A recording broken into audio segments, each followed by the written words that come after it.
2, 3. It is my privilege to share with you 3 major components about my views on leadership in schools. First of all, as a transformational leader, I believe in collaborating with all stakeholders within the educational community to identify, guide, and inspire positive change in education. My philosophy of educational leadership is that through 3 major ideals, commitment, continual growth, and character development, I will be able to motivate individuals to execute a plan to enhance the educational organization. Dr. Martin Luther King Jr. was a young African American with a dream. He believed in helping people and dedicating his life to helping people live in peace. He believed they could have love and respect for one another. Though Martin faced many obstacles, he was committed to his idea. He dedicated his life to making his dream of equity and equality a reality. I often wonder what Dr. King would think of our educational setting today. In America, the impact of the Brown versus Board of Education that took place in 1954 was very impactful. Dr. King described the Supreme Court decision as a joyous daybreak to end the long night of enforced segregation. In America, the impact of this decision resulted in many African Americans making tremendous gains in access to education, access to income, and improved civic participation. We were committed to equal access. We were committed to equal opportunity for all of America's children. Yet now, 62 years later, within the educational setting, many children who live in poverty often are not provided with the same opportunities or resources as upper-class children. My commitment to children in poverty is to ensure not only equality but equity in education.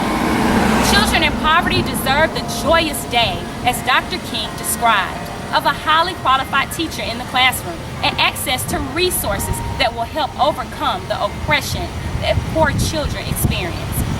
Today, in the district where I serve, it's in Guilford County, North Carolina. In this district, 67% of students and their families are living in poverty. These students need extra support to excel academically. They need our commitment to improve their academics and achievement, as I believe that education is the door to a brighter future. As a leader in education, I am committed to addressing the problem of achievement gaps for minority children and children in poverty through 1, using research and data to improve instructional practices, 2, recruiting, developing, and retaining highly qualified teachers, 3, increasing faculty's cultural competence through professional development, and 4, establishing personal, positive, and collaborative relationships with the families and their community members. The second ideal in my belief is about continuous growth. Commitment to equality and equity alone is not enough. We also need community to commit to continuous growth of each child who come through the schoolhouse doors and enter our virtual classrooms through the use of technology. Growth is defined as the process of developing, maturing physically, mentally, and spiritually. It matters not the challenge of that process. As a teacher leader, I believe in the capacity of every child to grow academically. If we as educators believe in the continuous growth concept and learn the skills and tactics of processes that ensure every child's growth. Perhaps it was my experience with my brother that influenced my belief as a leader that continuous growth is the goal. When I was 10 years old, my mother gave birth to my brother Donovan. I remember the doctors telling her that if he lived, he would be like a vegetable. I remember thinking, I know that they are not talking about my brother.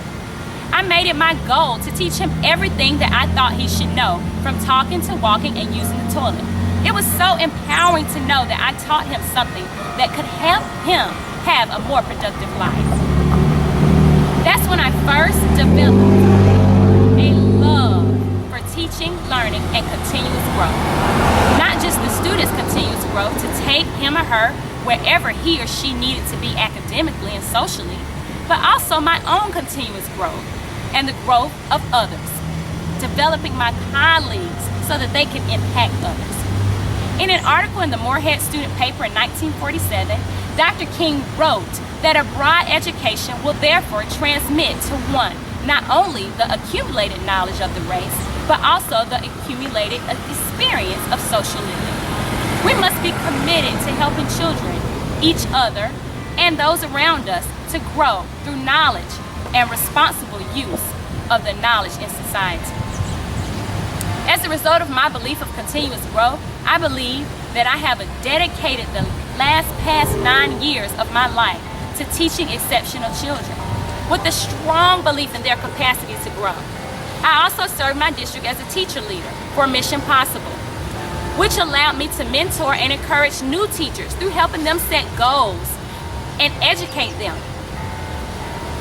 As a first-generation college graduate, I understand firsthand the value of education and how it can impact lives in a positive way.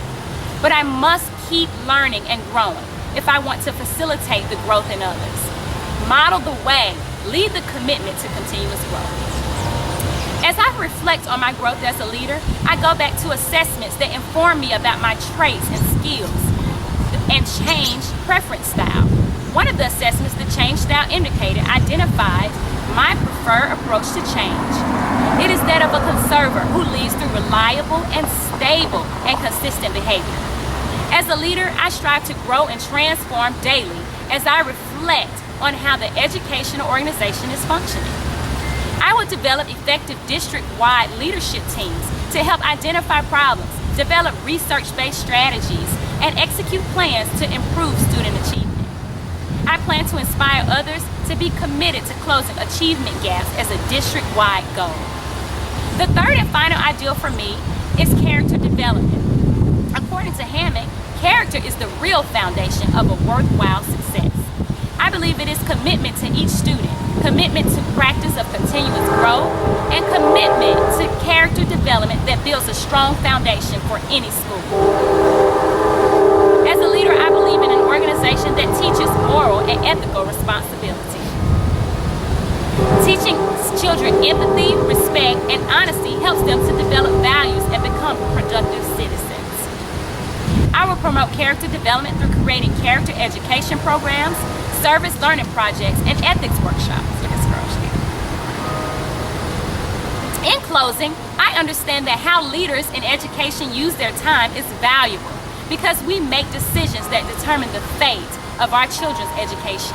Please allow me to end by asking you to reflect on these words by Dr. Benjamin E. Mays. I have only just a minute, only 60 seconds in it, forced upon me, can't refuse it, didn't seek it, didn't choose it, but it's up to me to use it. I must suffer if I lose it, give an account if I abuse it. Just a tiny little minute, but eternity is in it.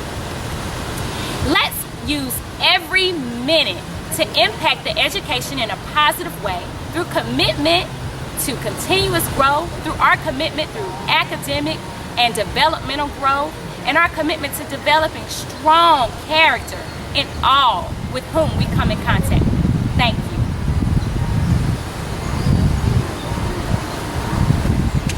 Your mama called.